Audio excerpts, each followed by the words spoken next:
things. But I read it, and it didn't make much sense to me because I don't understand the terminologies. From what I read, from what I picked up, that the Mayan belief, who follow the sort of pagan methodology understandings, according to their predictions, round about December the 21st, 2012, major catastrophic events are going to take place, and after these events take place, the world is going to come to an end. December 21st, 2012. Sahih? That's basically what it's pointing towards. But it's not only the Mayan calendar, you will also find that in the Bhagavad Gita, according to the Hindu methodology, in there they have this belief that the world is going to come to an end, and when the world does end, it is not the creation as we see around us. Up here, the world refers to an individual, how you live your life in the world. You will come to an end, that is your world coming to an end. And then you either come back, if you are a good human being, you will come back as another good human being, or you may come back as a flower, or you may come back as a duck, or you will come back as a bee, or a wasp. That is their belief. Sahih? If you look towards the Guru Granth Sahib, the Sikh belief, people who follow that methodology and that understanding, they have a very similar sort of understanding. But they also believe that the world will eventually come to an end, and then you will be judged by what they say, Vaheguru, the one true Lord, they say. And they have a prayer, what they call the Bhat. It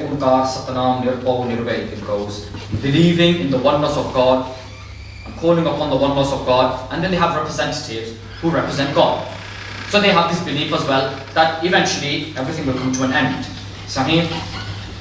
If you look towards the Jewish belief, the people who follow the Jewish religion, they also have a belief that the world will come to an end, and then you will be judged by the concept of divinity, and the divine will judge you according to your actions.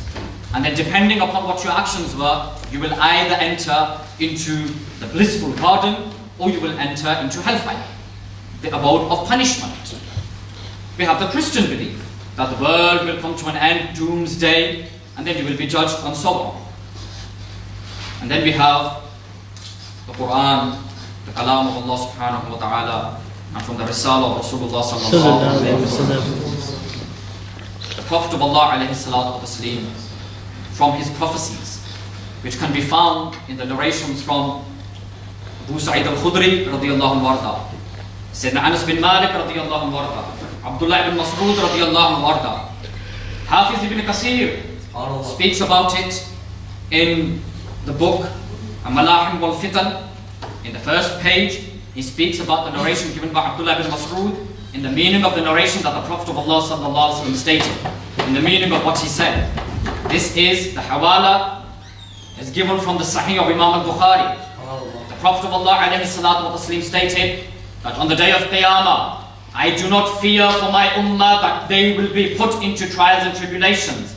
Rather, before Qiyamah itself happens, I fear for my ummah that they will fall into trials and tribulations and major earthquakes in the dunya, and then Qiyamah will happen. In the dunya, before Yawm al-Qiyamah takes place, we find in the narrations by Abu Sa'id al-Khudri radiyallahu anhu arda, that the Prophet of Allah sallallahu alayhi wa sallam stated in the meaning of what he said, and this is a reference, this is rather an explanation of the ayah of the Quran, in the meaning of the ayah of the Quran. Lo, the world will sweep up within itself, and for sure this will happen, and then the most inevitable will happen. It will come to pass, and upon that day, nobody will be able to do anything.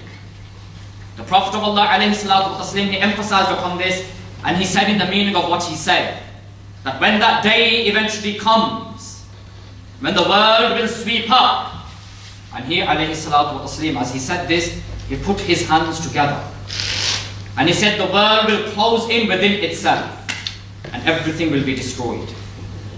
In the Quran, we find Allah subhanahu wa ta'ala saying to us in the meaning of what he said, when the true horns are going to be blown. When the true horns are going to be blown. It reminds me here of one of the poets of the Asian subcontinent, Dr. Iqbal. He writes, Yaqinan aayega wo din कि जब महशर बपा होगा वहां ना बाप बेटे का ना बेटा बाप का होगा। खुदा के हुक्म से जब फरिश्ता सूर फूंकेगा, ज़मीन को ज़लज़ला होगा, ज़मीन को ज़लज़ला होगा.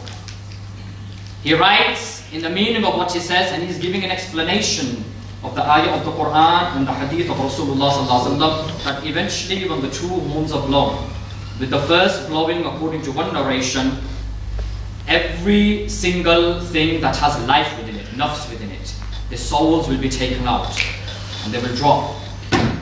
And when the second horn is blown, everything will be destroyed and the world will sweep up within itself, but everything around the world as well. Everything will be destroyed. There will be no space, there will be no moon, there will be no stars, no sun, nothing. Nothing except Allah subhanahu wa ta'ala in His oneness. How He used to be Hayyul Qayyum, has always been and always will be. Allah subhanahu wa ta'ala created light. There will be no light then. Allah subhanahu wa ta'ala created darkness. There will be no darkness. Everything that Allah created will be destroyed and perished, as if dust flying into the air and it cannot be seen anymore, as if it did not exist. But the reality here is not even that dust will exist. Nothing except the oneness of Allah.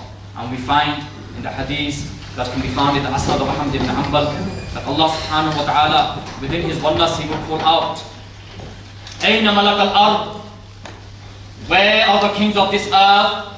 No one will answer. Allah subhanahu wa ta'ala will call out, where are the arrogant and the prideful ones? And no one will call out. Where are the rich ones who held on to their thrones? No one will call out.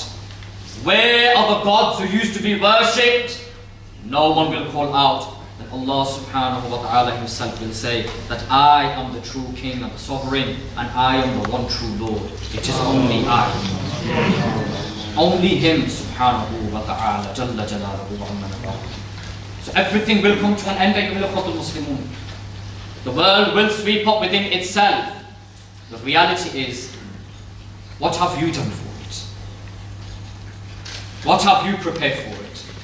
Don't be under the assumption that Qiyamah is going to come thousands and thousands of years away, still left. Your hereafter starts the moment you die. Your akhirah starts the moment you die. That day is the day of judgment. Your hereafter starts the moment your soul leaves your body. You're gone, your akhirah has started. Your trials and tribulations start from then. That particular day is the day we are all going to be put into the court.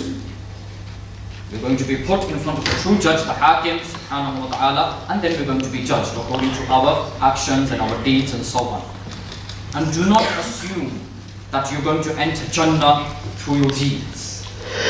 It is through the mercy of Allah subhanahu wa ta'ala that the blissful garden is given. Allahumma ja'alna minhum, Allahumma is amongst them. Ila hisab wala kitab ya arhamar rahimin. That particular day, you will find in the narrations that can be given by Abu Sa'id al-Khudri radiyallahu anhu, and the hawala is in the Sahih of Imam al-Bukhari. Rasulullah sallallahu wa sallam alayhi. And Sayyidina Jabir radiyallahu anhu also speaks about this, that once we were sitting in the presence of the Prophet of Allah sallallahu alayhi wa sallam. And whilst we sat there, the Prophet of Allah sallallahu alayhi wa sallam starts to speak about Jannah, about the garden. And he alayhi salatu wa taslim said, in the meaning of what he said, that I have pleaded to my Lord, I have supplicated to my Lord, to Allah subhanahu wa ta'ala, that let a quarter of Jannah be full of my ummah. And the Sahabas then shouted out, Allahu Akbar, Allah is greater. Allah is greater than we imagine, subhanahu wa ta'ala. Rasulullah then said, I supplicated to my Lord that let Jannah be full of a third of my community. And the Sahabas called out, Allahu Akbar. Then Rasulullah said, I supplicated to my Lord that let Jannah be full of half of my community. Yani half of Jannah be full of his community. And the Sahabas called out, Allahu Akbar. And then they said the Prophet of Allah went silent. He went silent. And then he started to talk about that particular day. If we really start to talk about our ending and the day of Qiyamah, Wallahi by Allah, the black hair on our body will turn white.